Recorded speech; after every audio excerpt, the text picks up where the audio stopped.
Bapak Ibu calon guru penggerak atau CGP, sebentar lagi kita akan menyaksikan sebuah tayangan yang akan menjelaskan tentang 3 prinsip penanganan dilema etika. Menurut Profesor dan pakar etika Rushworth M. Kidder yang tertuang dalam bukunya Good People Make Tough Choices.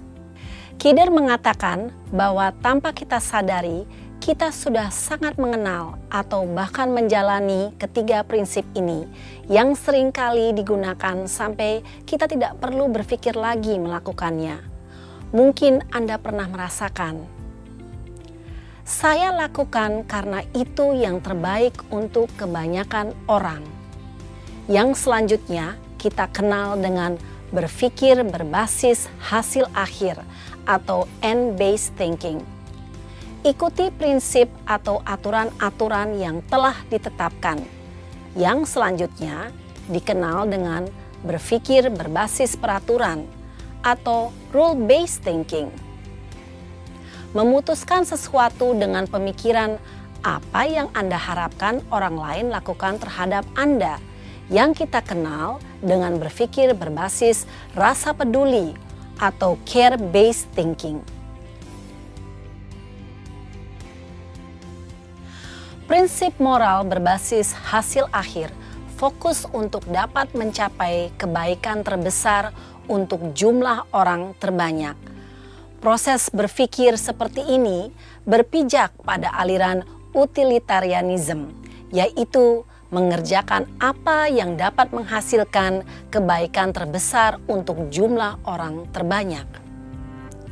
Pemikiran berbasis hasil akhir atau end-based senantiasa mengukur atau menguji konsekuensi dari suatu keputusan dengan memperkirakan hasil yang akan diharapkan yang bisa memberikan kebahagiaan terbaik untuk orang terbanyak. Prinsip moral berpatokan pada kepentingan institusi dan bukan pada kepentingan individu. Pada perkembangannya, prinsip ini mendapatkan kritik di kalangan ahli filsafat. Salah satunya yang mengatakan bahwa manusia pada dasarnya tidak bisa memprediksi semua akibat atau konsekuensi dari setiap keputusan atau tindakan-tindakannya. Untuk melihat semua konsekuensi dari perilaku seseorang individu saja belum tentu bisa, lebih-lebih konsekuensi dari tindakan sebuah masyarakat.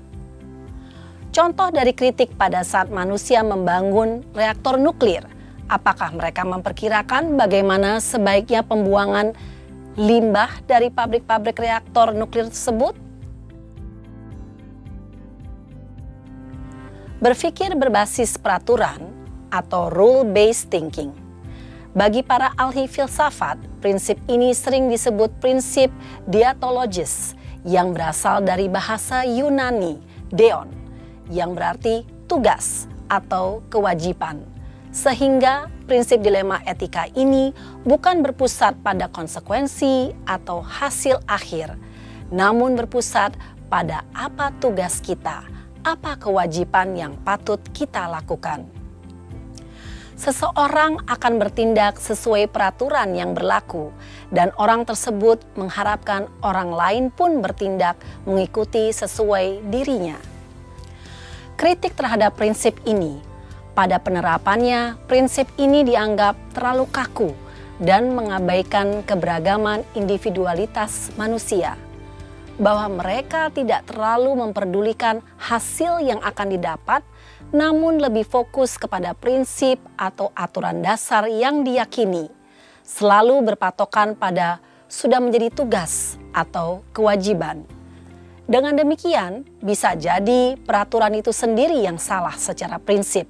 Sehingga ketika seseorang sedang menggunakan pengambilan keputusan berdasarkan aturan, dia sedang melakukan kesalahan ganda.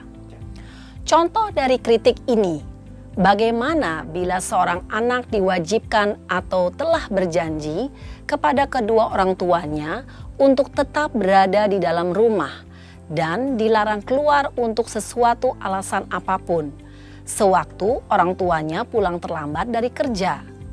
Namun, bagaimana bila hari itu hujan deras dan anak tersebut melihat ayahnya yang baru pulang kerja naik sepeda motor dan terjatuh dan terluka di depan jalanan rumahnya?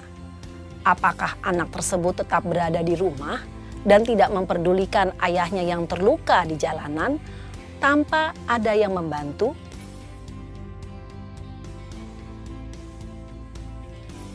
Berpikir berbasis rasa peduli, care-based thinking. Prinsip ini dikenal sebagai aturan emas dan telah memainkan peran kunci dalam pembelajaran di hampir semua pengajaran budaya dan agama. Untuk selanjutnya, prinsip ini memainkan peran kunci pada pendidikan etika. Lebih penting lagi, berpikir berbasis rasa peduli selain memberikan batasan-batasan pada tindakan kita, namun juga mendukung agar diri kita memikirkan kepentingan orang lain. Prinsip ini banyak melibatkan empati seseorang terhadap pihak lain. Seandainya saya di posisi dia, apa yang akan saya lakukan? Kritik terhadap prinsip ini. Tetapi prinsip ini terlalu sederhana untuk dianggap sebagai salah satu prinsip etika yang utama. Prinsip ini tidak memberikan pilihan khusus atau menunjang nilai-nilai kebajikan yang ideal.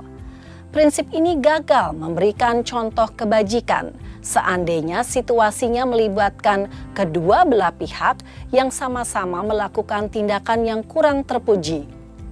Contoh dari kritik ini. Dua sahabat yang sama-sama menyontek di tes. Salah satu ditanyakan guru, apakah melihat sahabatnya menyontek? Berpikir bahwa saya tidak akan mengadukan sahabat saya sehingga tidak berkata yang jujur. Karena beranggapan sahabatnya pun tidak akan mengadukan perbuatannya. Demikianlah Bapak Ibu calon guru penggerak, telah kita saksikan materi 3 prinsip atau penanganan dilema etika. Semoga tayangan tadi dapat membantu Anda untuk lebih memahami 3 prinsip tersebut dalam pengambilan keputusan sebagai pemimpin pembelajaran.